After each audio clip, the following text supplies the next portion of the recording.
de l'acte qui crée. Évidemment, je ne vais pas parler d'un acte créateur dans le sens euh, rapporté par les légendes, mais plutôt d'un acte ou d'une parole aussi, parce qu'il y a aussi de la parole dans cette histoire, et qui, j'allais dire, puisque je suis pas mal influencé par la science-fiction, et donc quelque part de cette histoire d'univers parallèle, et que chaque univers verrait une, une divergence, comme si la divergence était un peu infinie et que les destins individuels sont touchés par cette force-là et et que peut-être même dans l'acte, le fait de... Il y a aussi une autre approche qui voudrait que chaque acte crée une série, une divergence et par-delà même un univers tout à fait différent.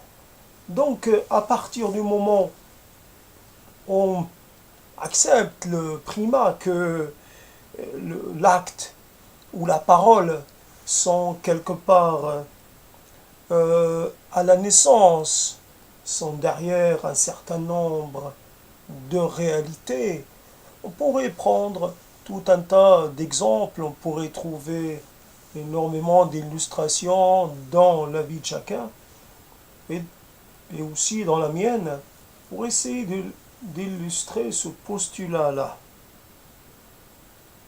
Donc, euh, je suis en fait, je ne vais pas donner d'exemple, mais je vais essayer d'amplifier tout cela et de traiter cette histoire avec aussi bien que je le pourrais. Donc, fait que il y a une, c'est comme s'il y avait une donnée première, et puis cette donnée présuppose que une série de traitements, une série d'interventions, une série de réactions. Et donc, on a aussi, j'ai l'impression d'avoir déjà traité de cette thématique, mais bon, dans le doute, je continue. Même si je dois me répéter, cela n'est pas un problème en soi. Et donc, à partir d'un donné particulier, et donc fondamentalement vont se présenter plusieurs choix. Et donc, le travail de discrimination parmi ces choix-là se fait à travers des fois par l'apport extérieur. Cet apport peut prendre la forme d'une parole ou d'un acte. Nous avons besoin d'avoir un certain, j'allais dire, encouragement. Non, que les autres croient, participent dans la mise en place, la mise en route, la mise en mouvement de ce que nous considérons comme nos projets, nos choix de vie, euh, nos primordialités. Nous avons besoin de d'être accompagné, d'être épaulé dans le choix que que nous aurons à faire obligatoirement, puisque j'inclus dans le choix le fait de ne pas choisir. Rester en attente, rester extérieur, c'est aussi une forme de choix. Et donc, le non-choix étant considéré comme une variété de choix. Ce n'est pas, c'est une attitude qui fait partie de l'ensemble des attitudes et qui accompagne tout acte ou toute velléité d'acte, etc. Et donc, nous avons besoin, parce que nous sommes limités au niveau de nos capacités d'approche, de nos capacités de maîtrise, nous sommes limités. Et c'est à travers le travail de collaboration, c'est à travers cette, euh, cette participation extérieure que nous arrivons à progresser. Cette participation peut être des fois, je veux dire, bienveillante, encourageante, comme elle peut être une participation euh, qui refuse de participer. Et à chaque fois, nous devons nous déterminer. Dans le cas où nous nous heurtons à un refus, nous nous heurtons à un comportement non collaboratif, un comportement hostile ou un comportement indifférent, nous pouvons aussi, euh, cela quelque part nous détermine à faire ou à ne pas faire. Souvent, cela repousse le moment de passage à l'acte. Cela nous affecte et nous ralentit. Quand il s'agit d'un sujet urgent et d'une décision à prendre en toute, j'allais dire, précipitation, en une certaine accélération, nous ralentissons. Et ce ralentissement peut durer peut-être de l'ordre de quelques années, voire beaucoup plus. Et cela, évidemment, affecte notre marge de manœuvre, affecte toute réussite euh, euh, de nos entreprises. Nous ne pouvons plus réussir parce que nous avons laissé passer le moment.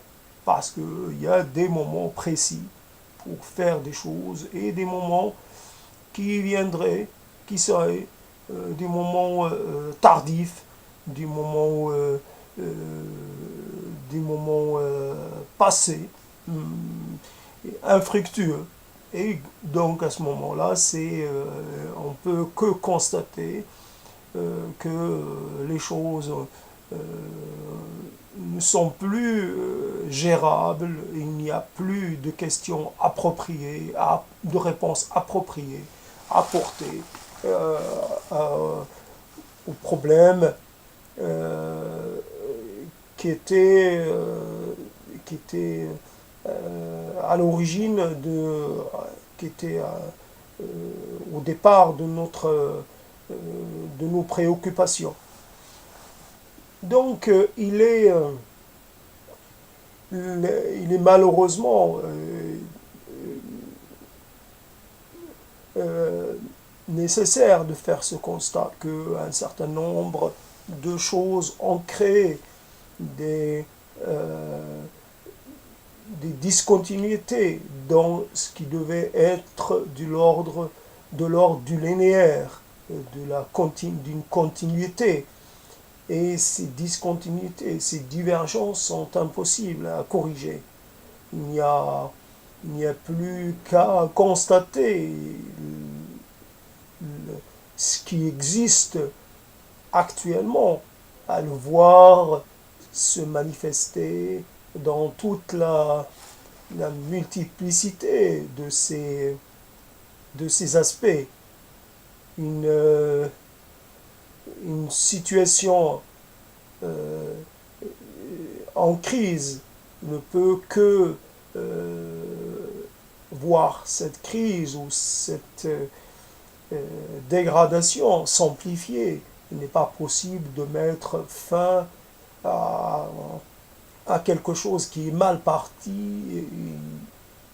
Peut-être y a-t-il des actions d'atténuation, des effets désastreux, mais fondamentalement, il n'est plus possible de repartir puisqu'il y a des invariants biologiques ou sociaux ou culturels qui ne permettent plus de faire comme si le problème était gérable, comme il y avait, et que le temps ne compte pas comme une catégorie déterminante, mais que cela reste juste de notre fait et de notre capacité à, à nous mobiliser, une capacité à réagir. Le temps intervient comme un facteur intervient de telle façon qu'il empêche, qu'il n'autorise plus une sortie, une quelconque sortie de crise. Et gérer la crise, comment la gérer? Avec qui la gérer? Avec les gens qui ont participé à la mise en place de cette crise. Comment dire que peut-être ce sera pour eux une manière de réparer, demander réparation. Dans quel cadre? Puisque, par exemple, la situation, l'attitude ou la non-participation a été quelque part vécue par celui ou celle qui en a été à l'origine comme quelque chose de tout à fait bénin. Il y a du bénin qui n'est bénin que pour ceux qui ne sont pas directement concernés. Il y a des situations qui sont porteuses d'un désastre, et ce désastre est impossible à accepter, impossible à contextualiser. Il n'est pas possible d'apporter de la rationalité ou de raisonner quand il s'agit d'une perte, quand il s'agit d'une impossibilité d'apporter une rectification, une correction à quelque chose qui a tendance à se dégrader de façon continue et de façon de plus en plus considérable, de plus en plus fâcheuse. Voilà un peu, il y a deux l'acte. Nous sommes issus d'une civilisation, d'une manière de voir, de penser, qui avance que l'acte.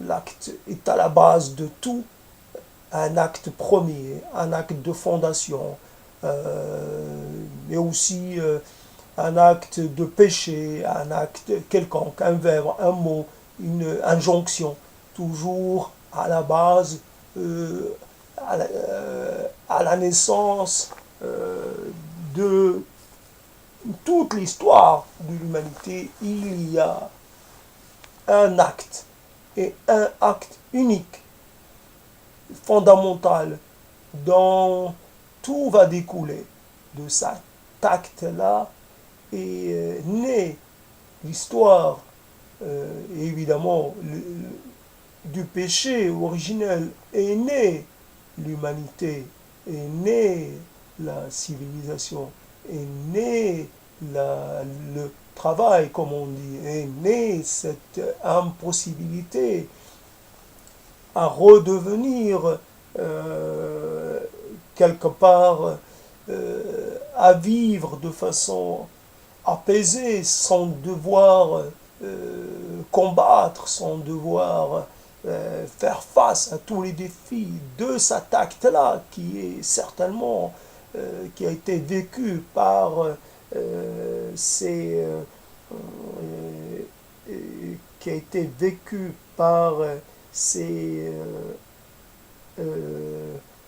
initiateurs comme quelque chose de tout à fait presque ordinaire, mais qui s'est avéré catastrophique, qui s'est avéré décisif dans sa gravité considérable aussi. Et donc, si on accepte ce, cette partie, cette vision-là, on est encore et toujours en train de gérer cela,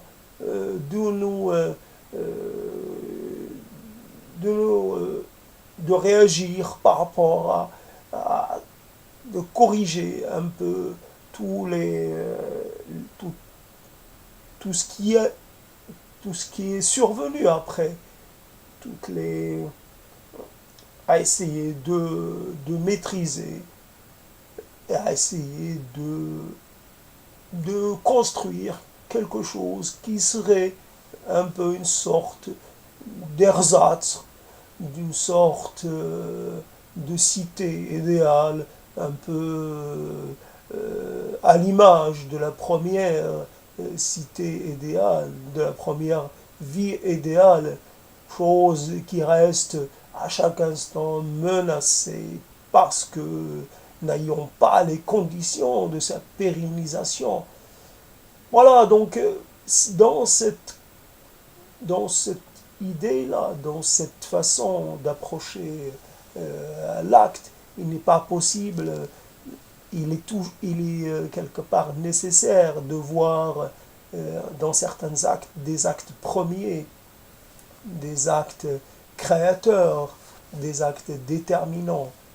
Voilà, je mélange entre l'acte et la parole.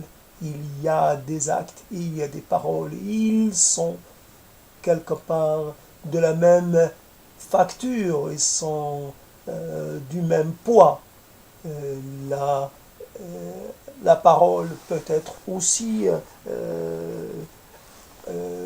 déterminante qu'une action de poids. La parole détermine un ensemble de réactions qui se produisent, qui se produiront, à divers moments de la vie de la personne ou de tout un peuple. Et donc, il y a malheureusement, il reste que il y a un temps qui continue d'avancer, et il reste ces scènes premières où il y a eu cet acte ou cette parole. Ces scènes-là sont arrêtées, restent comme figées, mais elles demeurent comme euh, des moments particuliers. Ils demeurent là, euh,